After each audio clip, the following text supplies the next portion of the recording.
walaupun dah ada akta lompat parti, kau tahulah dia orang ni boleh mainkan peranan macam mana. Betul tak?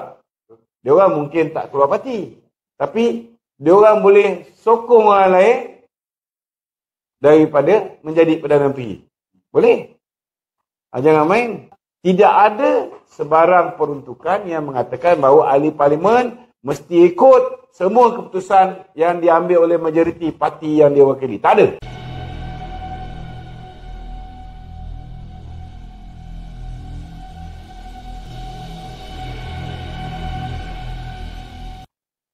Okey, apa ni, dulu kita pernah buat RCI case forex. Ya. Dan sampai dah selesai. Okey. Kita dah sampai mana tu? Kes tu? Dah di Dampungan Baru itu. Kes itu sudah di RCI dan sebenarnya kita merasakan bahawa kita kehilangan 10 bilion. Rupa-rupanya bila dah di RCI kan ataupun sudah dihadapkan ke Royal Commission of Inquiry, didapati kita kehilangan lebih kurang 33 bilion. Cuma ialah kelemahan kita tak sampai hati nak hadapkan orang tua itu ke muka pengadilan. Kita ni baik sangat. Dato' Najib pun baik sangat. Tidak ada pendakwaan ke atas Mahathir. Tidak ada pendakwaan ke atas Daim. Tidak ada pendakwaan ke atas Tan Sri Ali Habul Hassan government. So sepatutnya dia orang ni boleh didakwa. Tapi yalah, kita ni tak zalim macam dia orang. Tapi itu mungkin Dato' Najib tu Jadi sekarang PM kita tengoklah. Kita tengoklah macam mana. boleh tak dia tambah?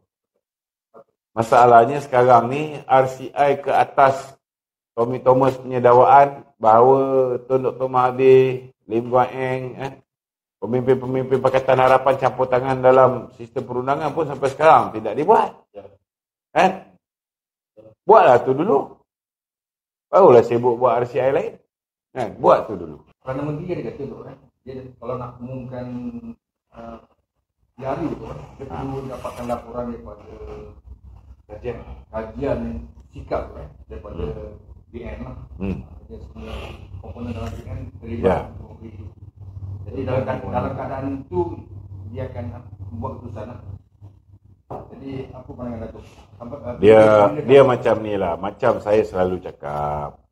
Macam saya selalu cakap. Kalau nak tunggu semua orang bersedia sampai mati pun kita tak pernah buat pilihan raya. Tidak pernah dalam sejarah Barisan Nasional betul-betul bersedia untuk berhadapan dengan pilihan raya. Namun setiap pilihan raya Barisan Nasional lah yang paling bersedia di kalangan semua parti politik. Kerana kita ada struktur organisasi baik di peringkat cawangan, di peringkat PDM, di peringkat bahagian, di peringkat negeri, sampailah ke peringkat persekutuan, peringkat kebangsaan. No matter what happen, we will always be the most prepared compared to all. Kita akan sentiasa yang paling prepared. Sikap ni biasanya bila dah bubar saja, ketika itulah JR kita masuk kampung bagi apa dipanggil sebagai flyers dan sebagainya. Masa itulah mereka akan buat kajian sikap. Sebelum tu boleh buat dry run dan sebagainya. Namun kalau dry run, contohnya macam pengundi luar, dia orang tak akan balik untuk dry run kita. Jadi kita tak boleh nak ukur dia orang ni belah mana. Apatah lagi hari ni saya difahamkan. Sudah tak ada lagi putih, hitam atau kelabu. Sudah ada putih, hitam je. So kalau kau tak jumpa pengundi-pengundi ni disebabkan mereka ni bermustautin di luar kawasan parlimen yang mereka duduki, macam mana kau nak tanda dia orang? Last kali main congak je lah. Betul tak? Kalau main congak, payahlah. Payah. So kalau nak dapat maklumat daripada dry run pun tak berapa tepat. Yang paling akurat ialah bila mana mereka ini turun pada hari pengundian. Baru kita tahu siapa sebenarnya yang mereka sokong.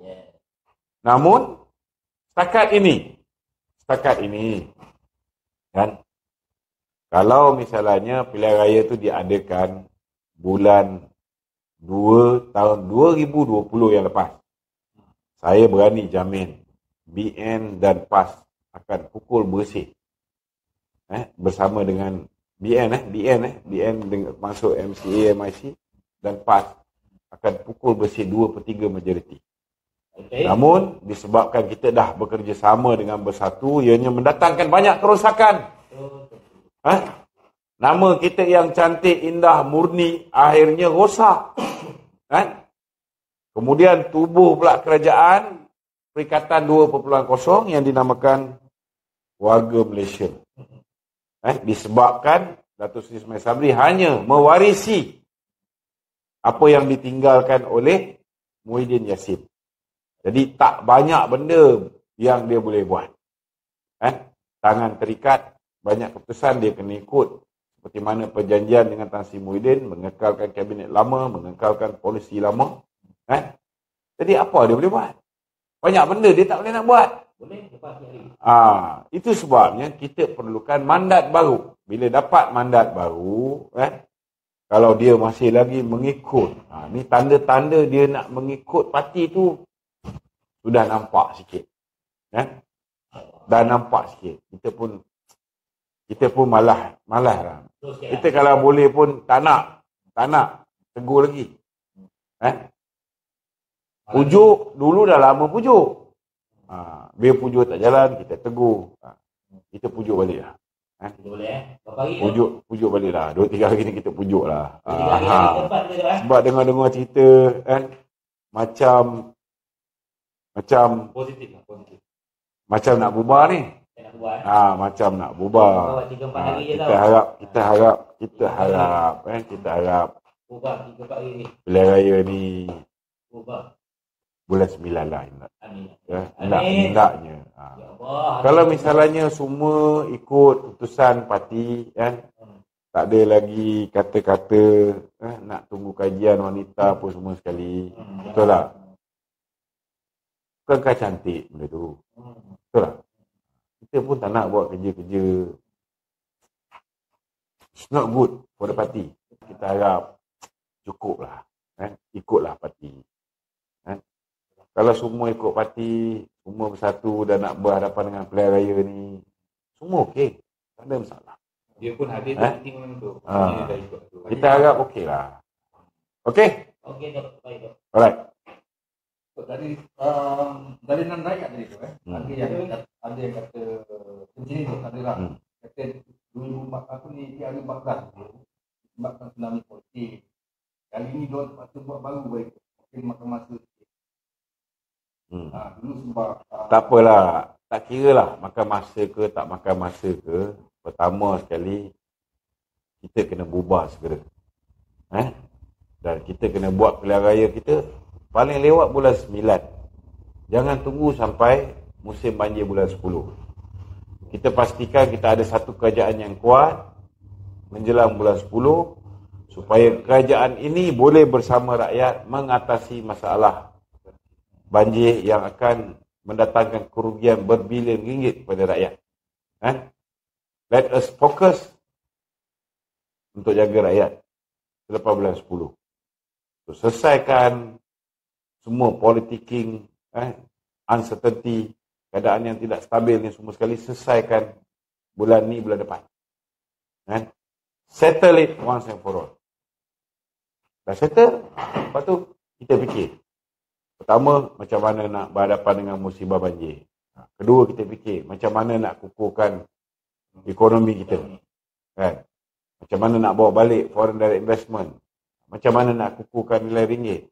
Macam mana nak pulihkan hubungan luar kita yang dah terjejas akibat duk Mahathir, duk bergaduh dengan China, duk bergaduh dengan India. Macam mana nak pulihkan balik kita punya pasaran minyak kelapa sawit yang dah diboykot oleh European Union. Ini semua bukan satu cabaran yang mudah untuk diatasi. Kita kena buat benda ni. Macam mana pelabur-pelabur yang dah lari pergi ke Indonesia, lari ke negara-negara lain, dapat kita selamatkan supaya ada juga yang kembali ke Malaysia. Benda ni yang kena dipikirkan oleh pasukan baru. Dan pasukan baru itu hanya akan jadi pasukan yang kuat, pasukan yang diyakini oleh pelabur, sekiranya BN diberikan mandat yang besar. Kalau masih lagi ada orang yang berfikiran, kita beri, cuba lagi sekali. Ambil lah kau. Lepas tu jangan berungut. Baru 2 tahun bagi kat Pakatan Harapan, itu pun tak cukup 2 tahun. Baru 22 bulan. Korang dah menjerit. Kalau nak bagi, cuba lagi sekali. Nak cuba try test lagi sekali, ambil. Dulu, undi sekali dapat 3 Perdana Menteri. Lepas ni undi sekali dapat 5 Perdana Menteri. Tiap-tiap tahun kau boleh tukar Perdana Menteri macam tukar baju. Lepas tu janganlah bising. Berpuih pula aku cerita. Orang hari ni takkan masuk dalam negara ni dalam keadaan kita punya Perdana Menteri ni disokong oleh 140 orang saja. We need a fresh mandate. We need to make sure that the new government is stable. It's a stable government. Bukan yang setengah masak. Ataupun yang dapat hanya 120 kursi. Tak boleh. 120 kursi, kemudian bawa 10 beg, bagi kat 10 orang, habis. Tak nak. Walaupun dah ada atas lompat parti, kau tahulah dia orang ni boleh mainkan peranan macam mana. Betul tak? Dia orang mungkin tak keluar parti. Tapi, dia orang boleh sokong orang lain daripada menjadi Perdana Menteri. Boleh. Jangan main. Tidak ada sebarang peruntukan yang mengatakan bahawa ahli parlimen mesti ikut semua keputusan yang diambil oleh majoriti parti yang dia wakili. Tak ada. Tak ada.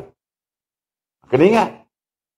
Maka akan ada pihak yang akan tahulah ni undang-undang buatan manusia. Dia bukan undang-undang yang Allah Ta'ala cipta macam Al-Quran. Dia tak maksum. Dia ada kelemahan dia. Maka akan ada pihak yang tahu kalau lompat parti dia hilang kursi dia, maka dia akan buat supaya dia dipecat. Ada. So jangan ingat itu sebagai penyelesaian masalah. Tidak.